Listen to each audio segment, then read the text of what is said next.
Siyata Dishmaya Masechet Sanhedrin Daf Samach, nous commençons à la dernière ligne de Daf Nuntet Amud Bet. Rabbi Shimon Omer Afalakishuf. Rabbi Shimon nous dit que les Bnei Noach, les non-juifs, ont aussi l'interdiction de faire de la sorcellerie. Ça fait partie des mitzvot Bnei Noach. Maïtama de Rabbi Shimon demande à Gma quelle est la raison de Rabbi Shimon, d'où est-ce que Rabbi Shimon tient cet enseignement. Dirtiv, parce que c'est marqué Mechashefa Lotechaye, Vektiv Kol Shochevim Be'ema Mot Yumat.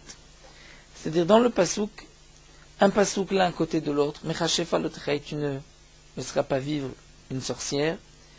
Et la Torah dit aussi, celui qui a une relation avec une bête sera tué. Puisque les deux psukim sont marqués l'un à côté de l'autre, c'est pour nous enseigner. Celui qui a l'interdiction d'avoir une relation avec une bête aussi rentre dans la catégorie de l'interdiction de Mechashefa Lotechaye, de ne pas laisser vivre une sorcière. Rabbi Eliezer Omer Afalakilaim, la Gemara reprend ce que nous avons vu d'Af Nunvav Amud Bet, que d'après Rabbi Elazar, les Bnei Noach ont l'interdiction des kilaim, dire des mélanges. Et comme Rabbi Elazar l'expliquait, l'interdiction n'est pas le mélange d'habits, chatnez, de lin et de laine, mais mutarim Bnei Noach bosh kilaim, velizroa kilaim, même de semer kilaim, qu'il est à kerem, dans une vigne, du blé, il n'y a pas d'interdiction. Venasrim la be'arba'at be'ema be'arkavat ta'ilan. Leur interdiction, c'est seulement d'accoupler deux bêtes qui ne sont pas de la même espèce, ou de greffer deux arbres qui ne sont pas de la même espèce. Donc là, la Gemara va nous rapporter la raison de Rabbi Elazar. Mina anemile. D'où est-ce que nous le savons? Amar Shmuel nous dit d'Amarkra, étant donné que c'est marqué dans le Passouk, à propos de Kilaim, lorsqu'Akadosh Baruch Hu ordonne au Bnei Israël l'interdiction des Kilaim, la Torah dit et Chukotai Tishmoru. Le Chukotai Tishmoru signifie et Chukotai, mes ordres, mes commandements. Tishmoru, vous le garderez. C'est quoi et Chukotai? C'est les Chukotai Chukim Shechakakti Lechagvar. C'est lorsque Akadosh Baruch Hu s'adresse au Bnei Israël, au Har Sinaï, Hashem le dit, les Chukim que je vous ai déjà ordonnés, c'est-à-dire que même les Bnei Noach ont l'interdiction de Kilaim, eh bien ces Chukim-là que vous avez déjà, que vous connaissez, Tishmoru, gardez-les. Be'emtecha lo tarbia Kilaim, v'sadecha lo tizra Kilaim, le pasuk dit. Ta bête, tu n'as pas le droit d'accoupler avec Kilaim, sadecha aussi de planter Kilaim ou greffer Kilaim. Là, la Gemara va expliquer que ma be'emtecha be'arba'a, av sadecha be'arkava. De la même manière que les bêtes, c'est de les accoupler. Sadecha, c'est aussi be'arkava. C'est-à-dire que, nous explique Rashi, l'interdiction, c'est de les accoupler, et l'interdiction n'est pas, comme nous l'avons vu, de faire labourer un taureau et un âne en même temps. Ça, le non-juif n'a pas cette interdiction, juste de les accoupler, le tarbia. Donc de même, sadecha lotizra kilaim, il ne s'agit pas juste de semer un champ. Kilaim, ça les Bnei Noach n'ont pas cette interdiction. Les Bnei Noach n'ont que l'interdiction de kilaim, c'est-à-dire de greffer un arbre d'une espèce sur une autre. Rachid nous explique, de la même manière que les bêtes, lorsqu'on les accouple, nous avons devant nous deux bêtes. Donc là aussi, c'est deux arbres qui sont là qu'on veut greffer. Mais si c'est des graines qu'on veut planter, là pour le non-juif, il n'y a pas d'interdiction. La Gemara continue, Ma bem techa ben baretz b'chutzlaretz, on apprend toujours de ce ékesh entre la béma et le champ. De la même manière que bem techa ben baretz b'chutzlaretz, l'interdiction d'accoupler deux bêtes qui ne sont pas de la même espèce, c'est aussi bien en Eretz Israël qu'en dehors d'Eretz. De même, af sadecha ben ba'aretz ben b'chutzlaretz. De même, sadecha, ton champ, il y a l'interdiction de greffer, c'est aussi bien ba'aretz que b'chutzlaretz. Donc la Gemara a déduit de là que les Bnei Noach avaient déjà l'interdiction de Kilaim, c'est marqué Chukim shechakakti lechagvar, c'est des Chukim que je t'ai déjà ordonné, Chukotai, que je t'ai déjà ordonné, Tishmoru, vous les garderez maintenant. C'est vrai que Tosfot pose la question, et le Shatnez qui est marqué dans ce pasouk n'est pourtant pas interdit au Bnei Noach. Ça c'est la question de Tosfot.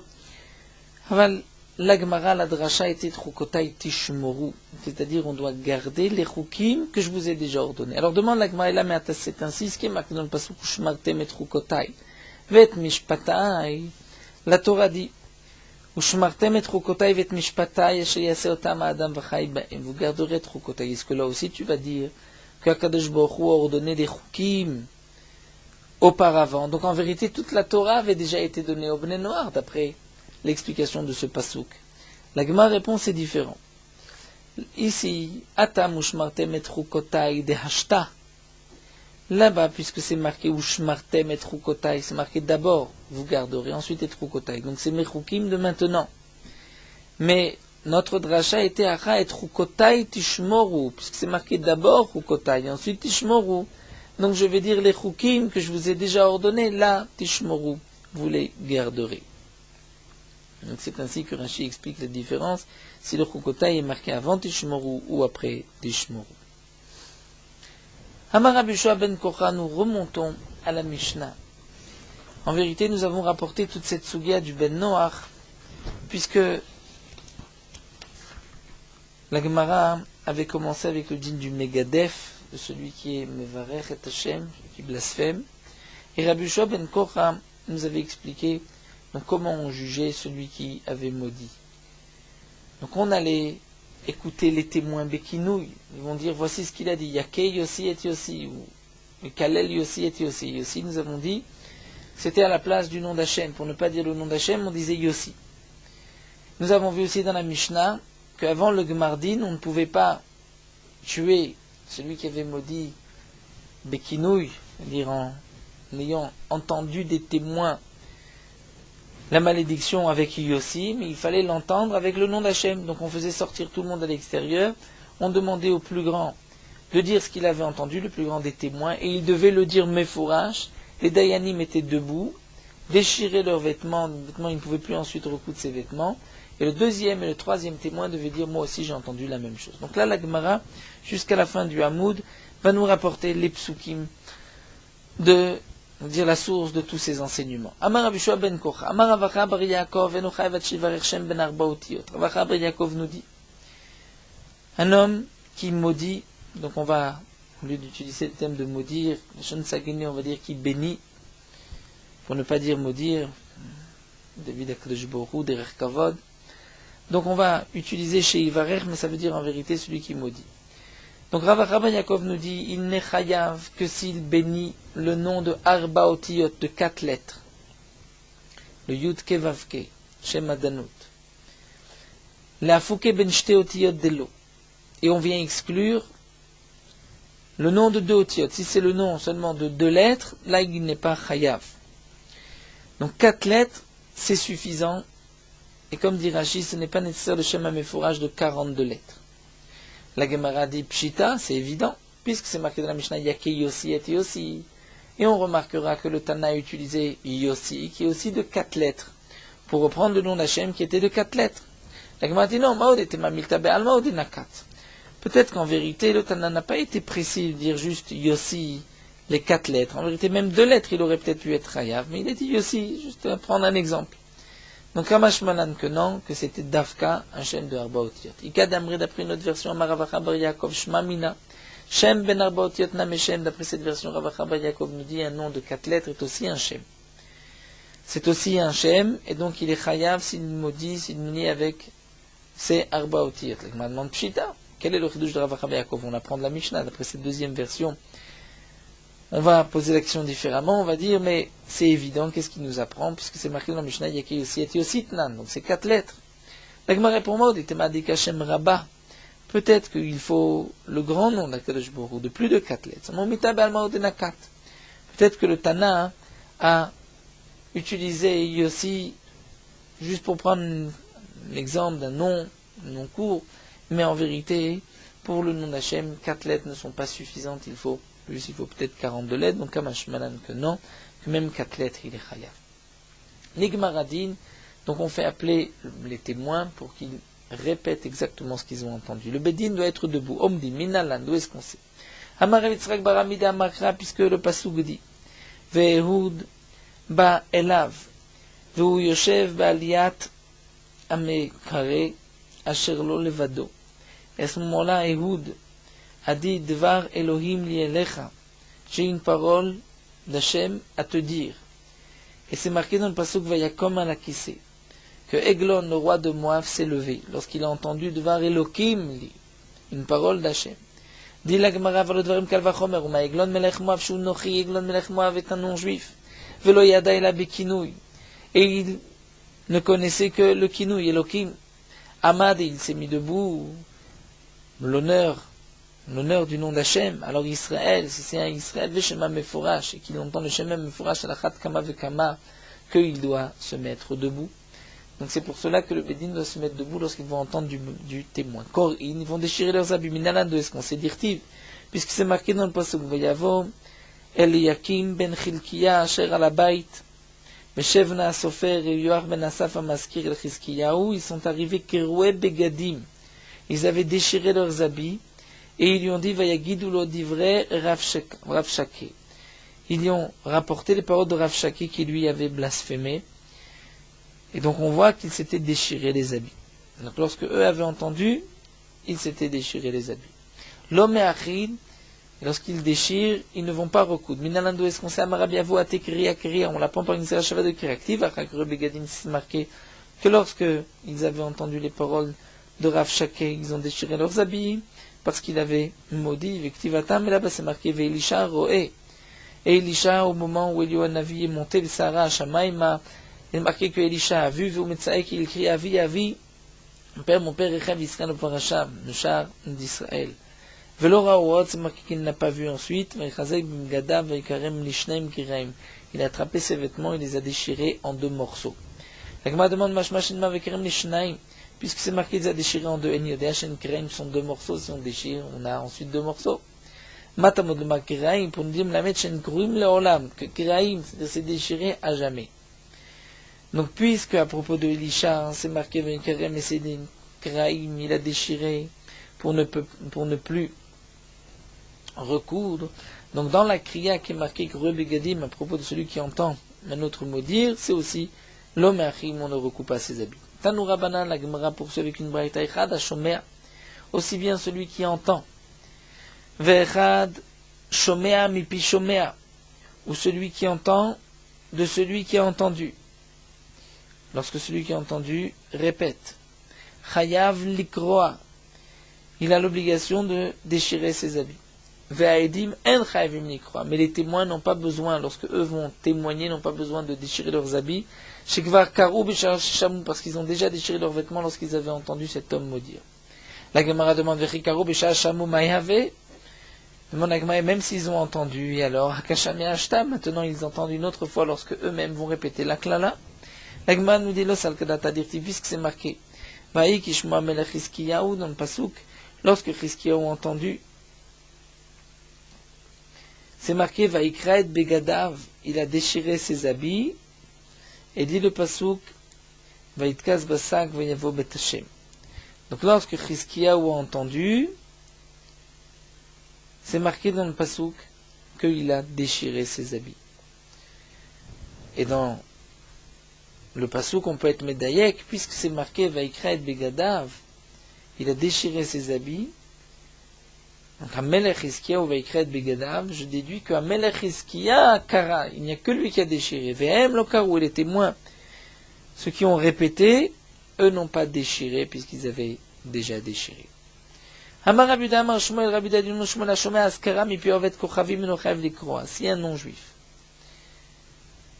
bénit Hachem, il maudit, et quand Israël entend, il n'a pas besoin de déchirer ses habits.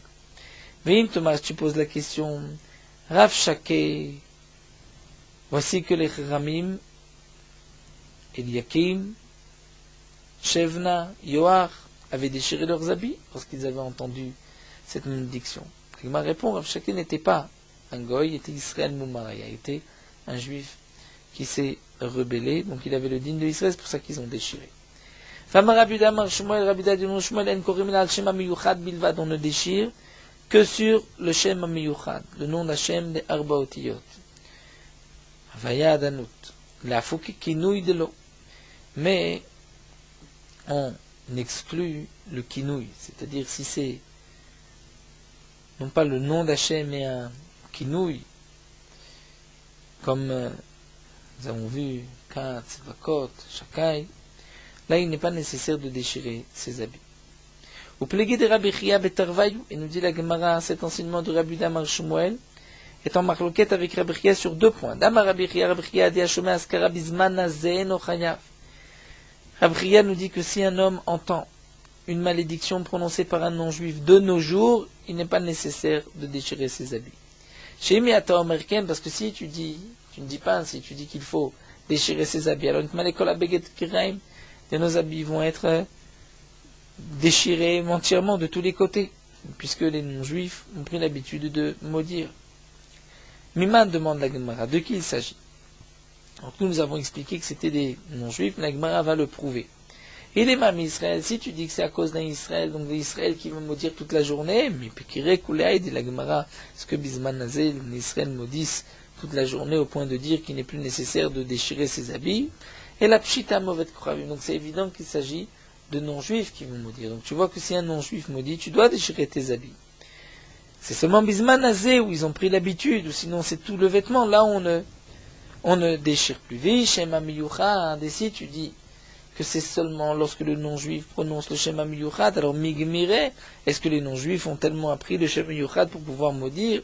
Et là, la Vekinu, c'est certainement un Kinu Vishma Mina, donc on voit un autre din aussi, que Bisman Nazehu Delo Amikara Chayav Shma Mina, que c'est seulement Bisman Nazé, de nos jours. Mais avant, où les non-juifs avaient quand même peur du Beddin, avaient peur d'être tués et respectés, à ce moment-là, ils ne maudissaient pas.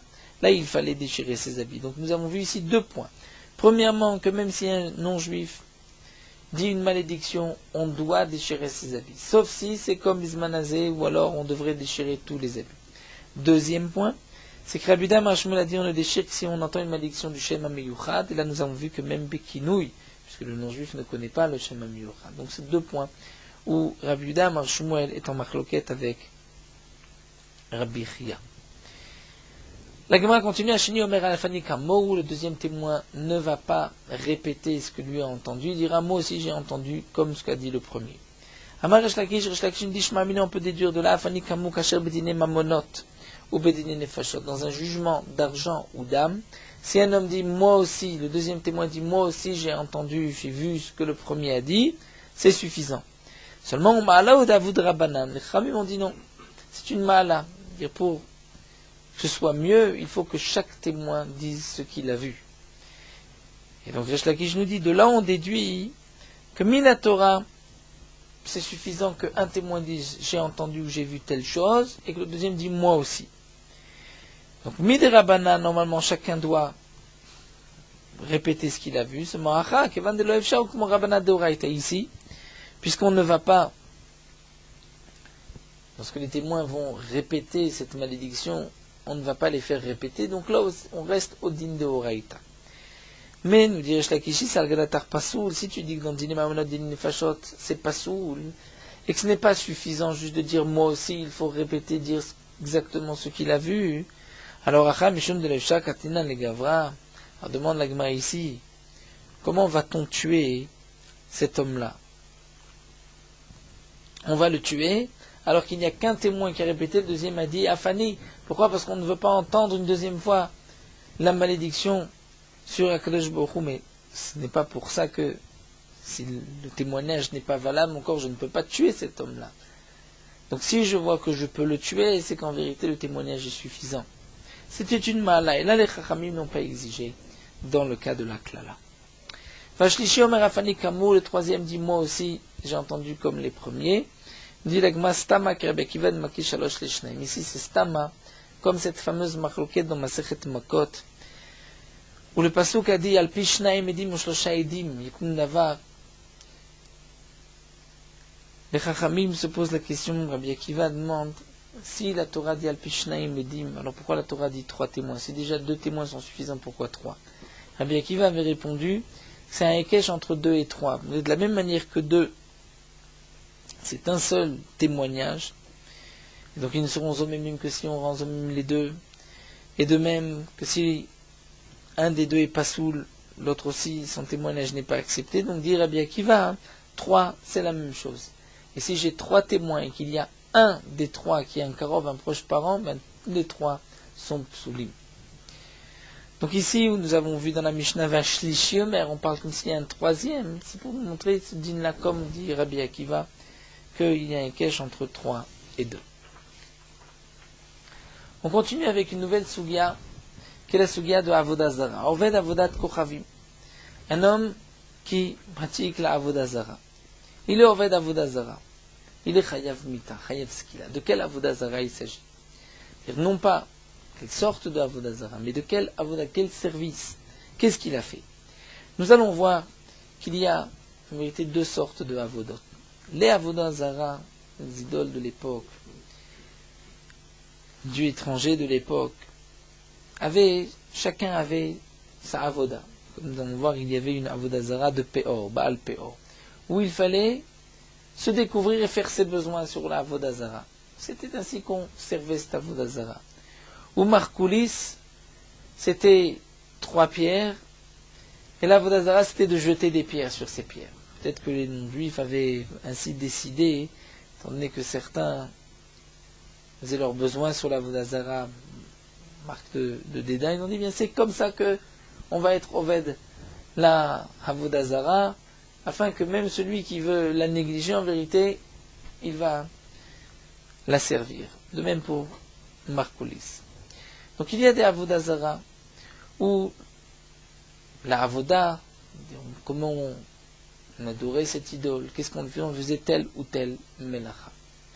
Si un homme fait cette même melacha, il est Chayav Mita. C'est ce qu'on appelle Kedarka, c'est l'habitude de cette Avodah Zara. Donc si ce n'est pas l'habitude de cette Avodah Zara et qu'un homme fait cette chose-là, il n'est pas Chayav Mita. Prenons un exemple, Baal Peor. Un homme fait ses besoins sur Baal Peor, c'est Kedarka, il est Chayav Mita. Si un homme fait ses besoins sur une autre Avodah Zara, même si son intention est de la servir de cette manière, il n'est pas Chayav Mita. Mais il y a 4 Avodot. Celui qui va égorger devant l'Avodah Zara, brûler devant l'Avodah Zara, verser du sang devant l'Avodah Zara ou se prosterner à l'Avodah Zara. Là, peu importe si c'est sa Avodah ou pas, dans tous les cas, il est Chayav Mita. Donc la Mishnah nous dit Oved Avodat Krovim, Echad Oved, aussi bien celui qui est Oved. La Gemara nous expliquera Oved, c'est-à-dire il sert la Avodah Zara Kedarka, comme c'est l'habitude de cette Avodah Zara. Ou bien, même si ce n'est pas l'habitude, mais il est Mezaveach, il égorge une bête Mekater, il brûle devant la bête Menasser, il verse. Ou bien Mishtachavi se prosterne, Vechad Amekablo Alav Leloa, ou celui qui accepte la Avodah Zara comme Dieu. Il dit, tu es mon Dieu. Va Omerlo Eliata, il lui dit, Haomer, c'est la suite. Après l'explication de Rashi, puisque c'est une seule chose d'après le premier pshat, va Omerlo, il lui dit, Eliata, tu es mon Dieu. Deuxième explication, dit Rashi, Amekablo alav leloa, c'est lorsque la Avodah Zara n'est pas devant. Omerlo Eliata, c'est lorsque la Avodah Zara est devant. Donc, ou bien il l'accepte même si elle n'est pas devant, il dit, c'est cette Avodah Zara que je veux honorer, ou bien elle est devant, il lui dit, tu es mon Dieu. Il est Chayav Mita. Aval, Amegafef, mais celui qui va enlacer, Menachek embrasser, Mechabet, c'est balayer devant l'Avodah Zara. Marbit, c'est-à-dire il va jeter de l'eau pour empêcher la poussière de monter. Amachit, c'est celui qui va laver l'Avodah Sach, l'enduire, va malbish l'habiller, mani, lui mettre des chaussures. Over belotas, il transgresse un lotaase, si ce n'est pas kedarka. Si ce n'est pas l'habitude de cette Avodah Zara, il n'est pas Chayav Mita. Hanoder Bishmo, celui qui fait un neder au nom de la Avodah Zara. Au nom de tel Avodah Zara, il fait un neder. Ou bien Mekayem Bishmo. Ou bien Mekayem, c'est-à-dire, il accomplit une chevoie, il jure, au nom de l'Avodah Zara. Over Belotas, il transgresse un lotas. Apoer Atzmo le Baal Peor, celui qui se découvre, fait ses besoins sur l'Avodah Zara Baal Peor, Zoï Avodata. C'est sa avoda, il est Chayav Mita, Azorek Even Markoulis, celui qui jette une pierre à Markoulis, qui était, nous dit Rachid, 2 pierres et une 3e au-dessus. Zoï Avodata, c'est sa avoda, il est Chayav Mita. La Gemara demande, Maïechad Oved, que signifie aussi bien celui qui est Oved, qui sert la Avodah Zara. Puisque c'est marqué ensuite, Mezabéach, Amekater, c'est-à-dire celui qui égorge, qui brûle pour la Avodah Zara, en vérité c'est aussi Oved, ils sont aussi Oved Avodah Zara. Donc, qu'est-ce que la Mishnah veut nous dire par Echad Oved? Amar Rabbi Yirmiyah, Achika Amar, Rabbi Yirmiyah répond, voici ce que le Tana a voulu dire, Echad Oved Kedarka, aussi bien celui qui est Oved Kedarka. C'est-à-dire que lorsque l'habitude de cette Avodah Zara, c'est de la servir de telle ou telle manière, si on la sert de telle ou telle manière, on est Chayav, on a été Oved Avodah Zara, et même si c'est Derer Bizayon, c'est-à-dire même si pour Baal Peor, on fait ses besoins du côté de la Avodah Zara, où on jette des pierres pour Marcolis, c'est Bisayon, le de jeter des pierres, de faire ses besoins. Mais puisque c'est le derech, l'habitude de cette Avodah Zara, donc Echad Haoved, Kedarka, dire peu importe la Avodah, si c'est une Avodah de Bisayon ou de Kavod, dire de honte ou d'honneur pour la Avodah Zara, si c'est le derech de la Avodah Zara, on est chayav. Le Tana poursuit en nous disant pour ces 4 avodot, s'il égorge, s'il brûle, s'il verse ou asperge, comme nous allons le voir, ou mishtachave, il se prosterne à une avodazara, même si ce n'est pas l'habitude de cette avodazara, malgré tout il est chayav, étant donné que ces arba avodot, ces 4 choses, ont une importance particulière, étant donné qu'on les retrouve dans le Bet HaMikdash. Là, pour toute Avodazara, on est chayav. Mais si c'est une Avoda qui est de Bisayon et qui ne fait pas partie donc de ces 4 Avodot, et pour une Avodazara où ce n'est pas l'habitude de la servir de cette manière, là on est patour. Et si quelqu'un fait ses besoins sur l'Avodazara de Marcolis, il est patour, puisque c'est ni Kederka, et ça ne fait pas partie de ces 4 avodot. La Gemara pose la question, pourquoi dans les avodot, qui sont valables pour toutes les avodazara, même si ce n'est pas l'habitude, pourquoi ce n'est pas mentionné celui qui asperge, comme asperge le sang au Bet HaMikdash? Amar Abaye, Zorek aïnou menaser. Zorek, c'est aussi menaser, c'est déjà mentionné, ça fait partie de menaser. Comme Rachid expliquait que dans le Bet HaMikdash, il y avait plusieurs avodot, aussi celui qui recevait le sang, qui l'amenait. Ça, ce n'est pas une question, nous dit Rashi, étant donné que on ne trouve pas de tel avodot, de tel service pour l'avodazara, de recevoir le sang ou de l'emmener. Mais c'est vrai qu'on a vu égorger pour l'avodazara, brûler pour l'avodazara, verser du vin pour l'avodazara.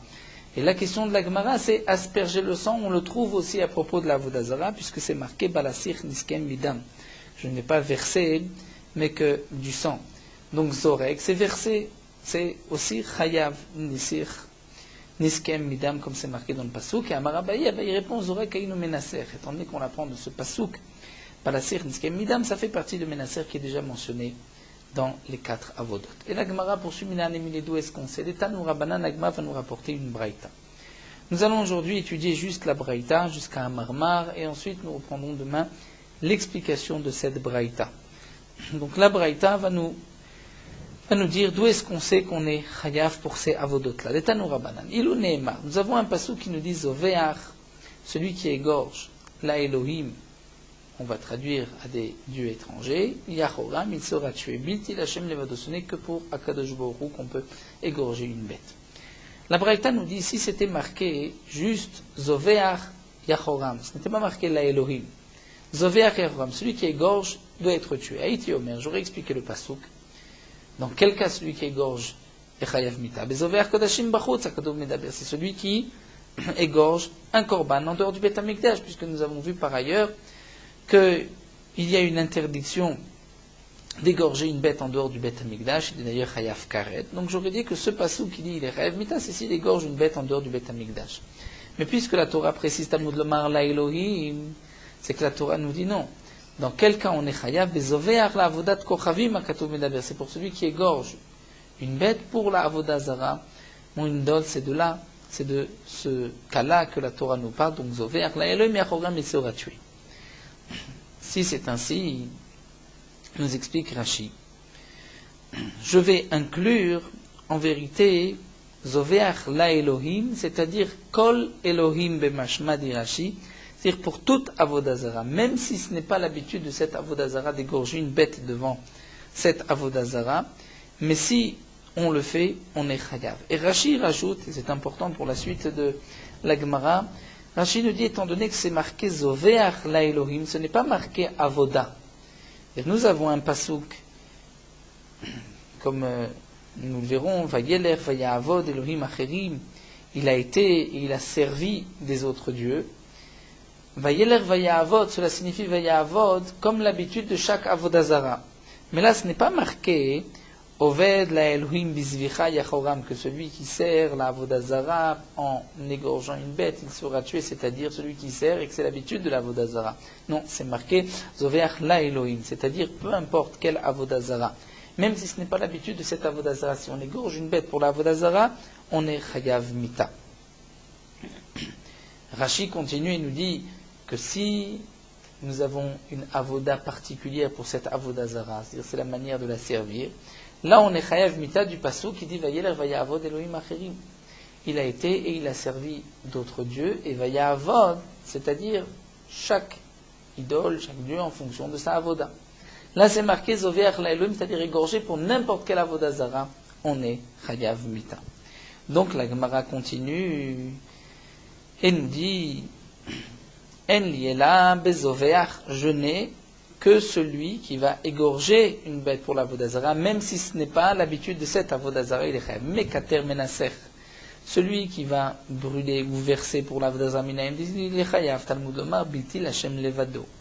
La Torah dit bilti lachem levado, c'est-à-dire tu ne peux le faire que pour Akadosh Baruch Hu. Riken a avodot kulan leshem amur. Le passouk vient vider, vient enlever toutes les avodotes qu'on peut faire pour l'avodazara et dit tu ne le feras que pour Hachem. C'est-à-dire qu'au Bet Hamikdash, que pour les korbanot. Et de quel avoda il s'agit? Qu'est-ce qu'on faisait dans le Bet Hamikdash? Il y avait égorgé, brûlé et versé. Les fiches yatsa zvicha lidon ba'avodat panim. Donc nous dit la Gemara, puisque c'est marqué zvicha dans le passouk zovéar, c'est que le passouk vient nous dire tout ce qui ressemble à Zover, c'est-à-dire les avodot du Bet Hamikdash. Rashi nous explique que signifie les fichiers Yatsa. C'est qu'en vérité, dans le passouk Vayeler Vaya Avod, il a servi une avodazara. C'est marqué toutes les avodot. Si ensuite la Torah précise et dit Zover, pourquoi la Torah précise Zover? C'est déjà marqué Vaya Avod, peu importe par quel avoda. C'est que la Torah veut dire. C'est le principe de Kol Davar Shaya Bichlal, tout ce qui faisait partie d'un groupe. Donc Zovéach faisait partie de Yahavod, de n'importe quel avoda. Et la Torah a sorti Zovéach, a précisé que Zovéach il est chayav. C'est l'ol lamed alatzmo yatsa, il lamed aklal kolo yatsa. Ce n'est pas sur lui-même que Zovéach vient nous enseigner, mais c'est sur le klal, sur nous dire de quel avoda on est chayav. Seulement l'idon ba'avodat panim. On est chayav que si c'est une avoda qui se fait dans le Bet Hamikdash. Donc nous avons égorgé, brûlé ou versé du vin ou versé du sang. Il nous reste à comprendre Minaim les rabot ishtachava. D'où est-ce qu'on sait que celui qui se prosterne pour la avodazara, même si ce n'est pas l'habitude de cette avodazara, d'où est-ce qu'on sait qu'il est chayav? Talmud Lomar, vayeler vayavod Elohim acherim vayishtachulayim. Et le passouk il a servi d'autres dieux, il s'est prosterné à eux. Ce passouk Vayishtachulaim nous parle même dans le cas où ce n'est pas l'habitude de cette avodazara, puisque comme précise Rashi, si c'est l'habitude, c'est marqué Vayavod, et elle a servi l'avodazara, comme c'est l'habitude de cette avodazara. Donc le Vayishtachulaim vient dire, même si ce n'est pas son habitude. Mais Samichle, juste à côté, c'est marqué Votseta itaisha, où tu sortiras cet homme-là et tu vas le tuer. Donc de là, j'apprends que de se prosterner à une avodazara, même si ce n'est pas l'habitude de la avodazara, il est chayav mita. Donc nous avons vu que égorger devant une bête devant une avodazara, ou bien brûler la bête devant l'avodazara, verser du vin ou asperger du sang, ou même se prosterner, on est chayav même si ce n'est pas l'habitude de cette avodazara. Onesh Shama, nous dit la Gemara, de se prosterner, nous avons vu la punition, on va le tuer, mais Azara Minem, d'où est-ce qu'on sait que c'est interdit de se prosterner à une avodazara? Talmud Lomar, puisque la Torah dit qu'il tu ne te prosterneras pas à un autre Dieu. Voici donc l'interdiction de Tishtachave. Yachol shani marbea megafe vamenashek vamanil. Donc demande la Braïta, est-ce que je veux aussi inclure celui qui va enlacer, embrasser ou habiller une avodazara? Que même si ce n'est pas l'habitude, je suis chayav, à condition que ce soit derer kavod. Et Rashi nous explique le yachol, c'est de cette manière qu'on doit l'étudier. Puisque c'est marqué que lorsqu'on se prosterne à une avodazara, même si ce n'est pas l'habitude de cette avodazara, on est chayav, donc peut-être que cette ishtachava aussi va nous dire l'ol lamed alatzmo yatsa, il lamed alaklal kol yatsa. Ça faisait partie de Vayeler Vayavod. La Torah a précisé celui qui se prosterne, c'est peut-être pour nous apprendre que tout celui qui se prosterne, étant donné que c'est une marque de kavod, d'honneur, même si ce n'est pas pour la ce n'est pas l'habitude de cet avodah zara, on est chayav. Et donc je vais inclure celui qui enlace, qui embrasse, qui habille, c'est aussi une marque de kavod. Peut-être que même si ce n'est pas l'habitude de l'avodah zara, on est chayav. Talmud Lomar, la Torah dit non zoveach. C'est marqué zoveach le nichoram. C'est-à-dire que zoveach vient nous dire zvicha bichlalaïta. Elle faisait partie du groupe de Vayeler Vaya Avod, toute avoda. Vela mayatsa, pourquoi la Torah précise zoveach, celui qui égorge. La kishelea velomar lecha, pour faire un ikesh et te dire ma zvicha miyuchedet she avodat pnim v'chayavim alamita. C'est seulement les avodot qui sont dans le Beth Amikdash, une avoda de l'intérieur, là on est chayav mita. Av kol she avodat pnim chayavim alamita. De même lorsque c'est une avodat pnim, donc comme égorgé, brûlé ou versé pour l'avodat zara, on est chayav mita. Mais on ne va pas inclure celui qui embrasse, qui enlace ou qui va habiller l'avodah zara, même si c'est derech kavod. Mais c'est vrai que yatsa ishtachava lidon be'atzma et yatsa zvicha lidon l'aklal kulo. Puisque la Torah a précisé ishtachava, celui qui se prosterne, ça c'est un cas particulier, se prosterner pour l'avodah zara, même si ce n'est pas l'habitude de cet avodah zara, on est chayav, bien que ishtachava ne fait pas partie des avodot pnim, puisque ça ne faisait pas partie des korbanot de se prosterner. Donc, du pasuk zoveach, nous apprenons que toute avoda qu'on faisait dans le Beth Amikdash est interdite pour l'avodah zara, même si ce n'est pas l'habitude de l'avodah zara. Et de hishtachava'a, j'apprends que même si ce n'est pas l'habitude de cette avodah zara de se prosterner devant elle, mais si on se prosterne, on est chayav. Concernant les autres avodot, même si c'est derech kavod, embrassé, enlacé, habillé, on n'est pas chayav, sauf si c'est l'habitude de cette avodah zara et on l'apprend de Vayeler Vaya Avod. C'est ainsi donc que la Gemara conclut le limoud de ce que nous avons vu dans la Mishnah. Nous allons, Bezrat Hashem, reprendre la Braïta, Kamarma, mais là nous nous arrêtons ici à Marma, et nous terminons sur Meorot Halacha Daf Samach. Nous allons commencer les halachot du Kaddish. Le Kaddish est une grande louange que les Anshe Knesset Agdola, le nom de la grande assemblée, ont instituée après la destruction du premier Beth Amikdash. C'est une tfila qui ont pris parce que le nom d'Hachem a été profané par la destruction du Beth Amikdash, la destruction de la terre d'Israël, et que aussi les Bnei Israël ont été éparpillés dans les 4 coins du monde. Et donc nous prions que grandisse et que soit sanctifié le nom d'Akadosh Baruch Hu, comme on le voit dans le pasuk à propos de Milchemet Gog ou Magog, Vidgadelti, Vidkadishti, Venodati, Lenagoim Rabim, Yaduk Yani Hashem. C'est-à-dire que lorsqu'arrivera une Géoula, Bayom Aou, le nom d'Hachem sera un et sera reconnu de tous. Dans la Gemara, c'est rapporté l'histoire suivante, Madame Brachot, Rabbi Yossi a dit, une fois j'étais en chemin, je suis rentré dans une ruine des ruines de Yerushalayim pour prier, et Yohan Navi est venu, m'a attendu à la porte jusqu'au moment où j'ai terminé ma tfila. Il m'a dit, mon fils, quelle est la voix, qu'est-ce que tu as entendu dans cette ruine? Et je lui ai dit, j'ai entendu une voix du ciel qui parlait comme une colombe et qui disait, malheur aux enfants qui par leur faute j'ai détruit ma maison et j'ai brûlé mon Echal et je les ai exilés parmi les peuples. Et Yohan Navi lui a répondu, sur ta vie de ta tête, ce n'est pas seulement cette fois-ci aujourd'hui que tu as entendu, mais chaque jour, 3 fois par jour, il y a une voix du ciel qui dit la même chose. Et plus encore, lorsque les Bnei Israël se retrouvent dans les synagogues, dans les maisons d'études, et qu'ils répondent Yesheme Hagadol Mevorach, donc Yeshme Rabba Mevorach, Kadosh Baruch Hu fait un signe, Kaviachol de la tête, et dit heureux soit le roi, que on le loue ainsi dans sa maison.